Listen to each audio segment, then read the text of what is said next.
Hi, this is Esther with Discover Your Origins. This is a Research with Me video, and I'm returning to the Essary family. In the previous video, I had worked on Sarah N. Essary, and I've made some progress since the last video. I've worked on her descendants through some of her children. So I've worked on Jenny, Arthur, Isaac, and I'm now working on Samuel J. Fields. And what I'm doing is looking to see if there's any information I could fill in, like death dates. Also trying to identify all of their children and grandchildren and so on as far as I can into our present day. I'm not going to show that on camera because I start running into living people and I don't want to show any personal information of people who are currently living. So that means we're going to work on Sarah's sibling that's next to her, and that's Mattie on Family Search. And on my ancestry tree, I have Mattie not as the next sibling. I've got Jonathan, Jackson, Willie, and then Mattie. And so clearly I need to do some cleanup work still on my ancestry tree. But we're going to follow the order on Family Search because I think a lot more work has been done there. And so that information is probably a little bit more reliable than what I have. And so let's just go forward and we'll start looking at Mattie on Family Search and Ancestry. I've not looked at this ahead of time, and so this is completely going in blind. And so you're going to see it from the beginning here. So according to Family Search, Mattie was born on the 23rd November, 1871, and we'll just take a look at. So we've got a bunch of sources. We got a lot of census records attached to her, so looks like every census record that we can, so that's good. And then her death date is 11th of August, 1957 in Samantha, Tuscaloosa, Alabama. We just have to find a grave for that. And let's look at her husband is Robert Jackson Campbell. And I bet we don't have his parents, so maybe we can try to identify his parents. We don't have a complete marriage date, and she's got 10 children. So in the previous video, I had talked about how the Essary family is large and they had lots of children and their children had lots of children. Well, their grandchildren and great-grandchildren also had lots of children. And so the number of possible descendants is really, it's hard to calculate, but we're talking multiple thousands of people now that are living today. And here we go. So Mattie came from a family of 13 children and she herself had 10 children. You know, the large families continue. And so we'll probably need to spend some time looking at some of these children because I'm imagining that there is some information missing, like we don't know the name of this child or even the gender. And so, you know, there's some work here that needs to be done. Because so much has been done on Family Search, we're going to jump over to Ancestry and just go through the record hints again and see if we can't verify the information on Family Search and add to it if we need to. And so we'll go ahead and jump into the record hints here and see what we've got. Okay, so we've got an obituary. Looks like a newspaper clipping. We're going to want to look at that. And it says that her middle name is Elizabeth. Let's just look at the sources we have on Family Search. Mattie, Martha, Mattie. There's no Elizabeth, and if anything, it says that her middle initial is A, which may or may not be correct. Yeah, okay, so for example, this pneumodent file for Mattie on Family Search is because her daughter says that her mother's name is Mattie A. Essary, and you can see there's a transcription error, and her daughter may not have known her middle name, or whoever filled out the form may not have known the middle name. So not 100% reliable there as far as that middle initial on that record. So we just have to keep in mind that some things are just going to be guesses. Although this 1920 census, again, it says Mattie A.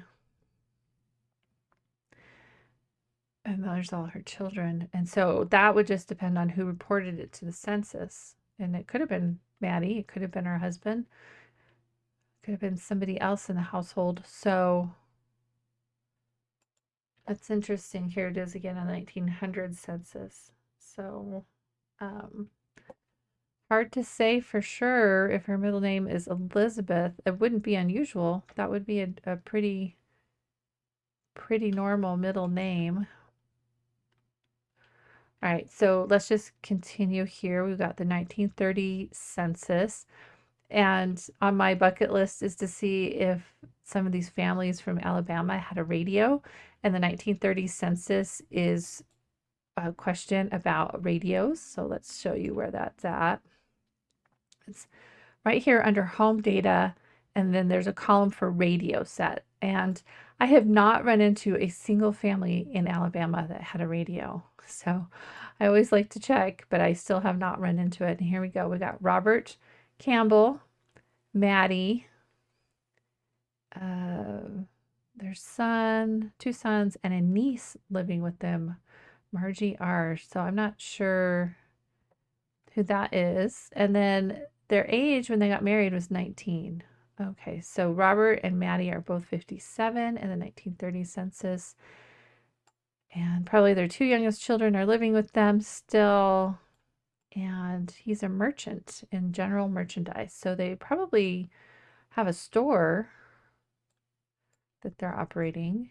They own their own home. So they're doing okay. You know, 1930, the Depression, but that doesn't mean they would still own a radio set, which, you know, if you've ever watched the Waltons on TV, similar type of family in which they're living in the backwoods, very poor, and they have a radio. And you have to wonder, is that really an accurate depiction of what family life would have been like in the backwoods of the South? And I would say probably not. People just barely survived. And here we have a family that actually operated a store. They probably barely survived too, because people couldn't buy their goods. And so there's reasons why people did not have radios, even though it was technology that was available, it was still a luxury. Anyway, that's just a sidetrack. If you are working on your family, look at that 1930 census to see if your family owned a radio. All right, let's go back and continue looking through. We got the 1930, we got the 1910. Here is the Alabama Death and Burial Index.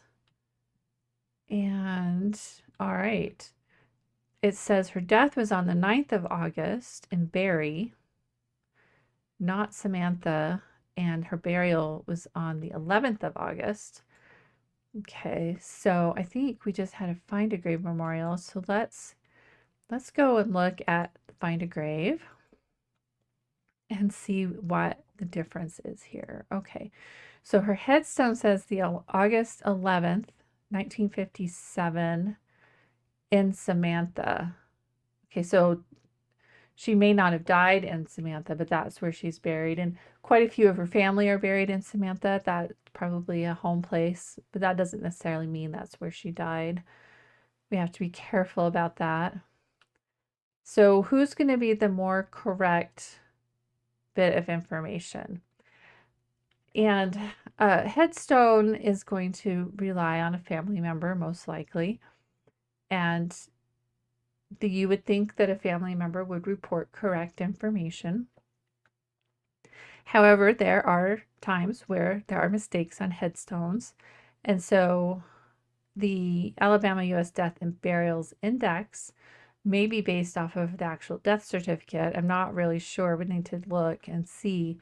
But I'm leaning towards this index having more correct information. Let's see if there's anything else in here. So it just links a bunch of the family members. Okay. And there is this picture of the headstone, which helps, and that is better than having nothing here. But there is, again, no source records other than that headstone picture. So let's actually go and look at this index and see what it says as far as what the record is Let's go to the record page here and get a little bit more information.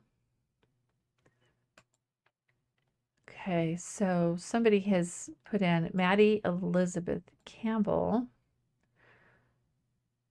Okay. Let's look at the source. Alabama deaths derived from digital copies of original and compiled records. So it's a combination of records. It probably does include death certificates. So let's go back over here to family search and see. We're going to have to make a decision because Find a Grave is the only record. So I'm just going to go through the rest of the record hints on Ancestry before I make any changes to anything. 1920 census, 1900, 1950. So, okay, here's the obituary. And we just have about dates, but here's the location. So that location matches the death index. So we will update the location for sure. Here's another death index. So there's a second death index. Let's look at this one and see what this one is based off of. Oh, this is actually based off the death certificate. So ideally, we should look at the death certificate itself, but we won't be able to here on Ancestry. Family Search does have pictures of the death certificates, but you have to go to a family search center to see them. So I'm going to bet this is the actual date. And then at some point in time, if I can get to a family history center, I can look at the actual death certificate itself. So I am going to go ahead and probably change the death information here. All right. Okay, yeah, so let's go ahead. Let's get the death index here. And we'll update this to the 9th of August. And it's in Barry, Fayette. Okay, and the reason I'm changing this is because of, and I can see the original information was put in by the Community Census Project. This is a volunteer project where people are just adding things to the tree, and unfortunately they don't usually take the time to understand the context or take the time to find additional records before they put information in. And so whenever you see something like this, you do have to put a question mark on it to make sure that the information is actually correct. They're just usually creating the profile or adding information just based off one record. And when we enter information into Ancestry or Family Search, we want to have more than one record if we can at all. It does help. So we're going to put that in there. And while we're in Family Search, because I am going to bet that her death record information is available. Let's see. We want 1957. See, there's this Alabama deaths record collection, and I'm going to bet that she is listed in it. And I'm just pulling up probably one of her children. Let's actually go to the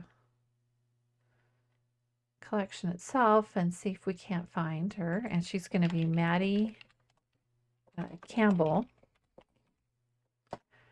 And she died 1957 in Fayette, Alabama.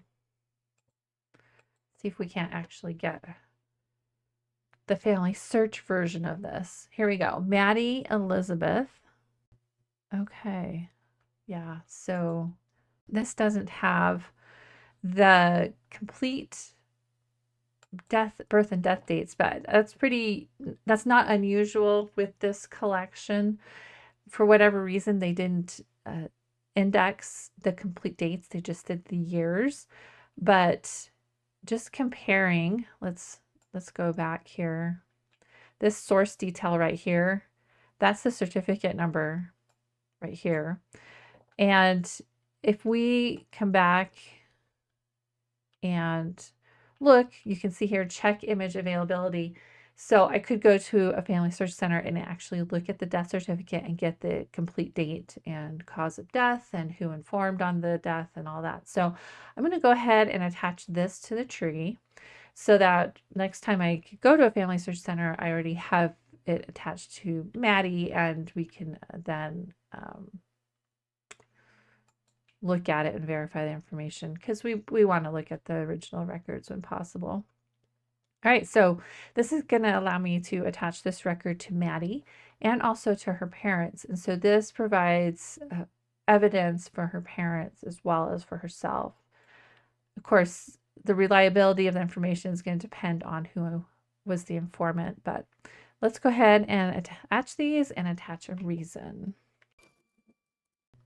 All right, so that's done. We've now attached some evidence for her death. Unfortunately, it doesn't show here in the index the complete date, but that's all right. You know, we'll just keep going. The second one here, let's see, that's the death for her husband, and there's also a certificate there, and it looks like he died in Berry, Fayette, Alabama. So her and her husband were probably living there.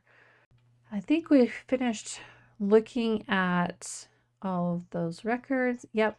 So I'm going to go ahead and speed through attaching all of these records for Mattie on my ancestry tree, and then we'll talk about what comes next.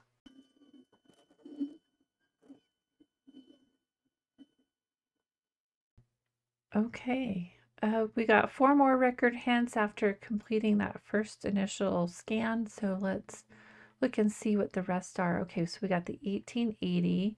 So this would be with her father and mother, so when she's a child, so we'll go ahead and add that. A death record for another child, so we'll look at that. A draft card for her husband. So he probably was not drafted, but he still had to register. So she's listed as a wife on that. A story and event from newspapers.com. This is probably an obituary, looking at the date. And we'll just quick look at that. It says human interest, but considering the date, that's probably an obituary. So let's look. Yeah, we'll just go ahead and add that.